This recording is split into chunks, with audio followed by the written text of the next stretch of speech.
It is one of the biggest financial burdens facing Long Island homeowners. Tonight, the pressure is on for a property tax cap. Christine Insinger joins us now. Christine?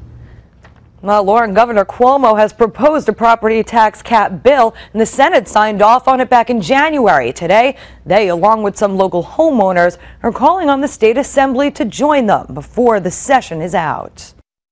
Our paycheck is getting smaller and smaller. Joanne and Richard Curley say it feels that way because the property tax bill at their Bayport home keeps getting bigger and bigger, jumping about 16% in the last 3 years.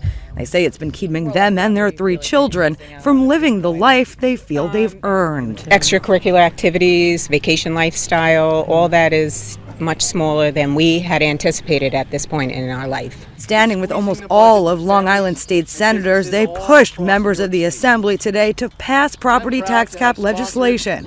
Legislation the Senate signed off on in January. It feels like with the assembly we've been stuck in neutral for months. The bill introduced by Governor Cuomo would limit property tax increases to 2% annually, or the rate of inflation, whichever is less.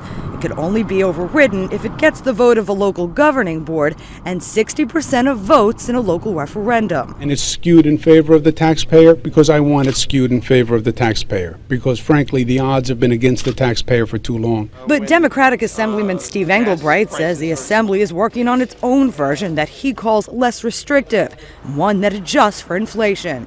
That's a real problem if the price of gas were to spike, for example, when we're trying to get the kids to school and the school buses can't run because they're held to a 2% cap. Senate Majority Leader Republican Dean Skelos says there may be room for compromise, but if it's one that's just going to totally water it down where it's meaningless, then I think that would be insulting to the voter.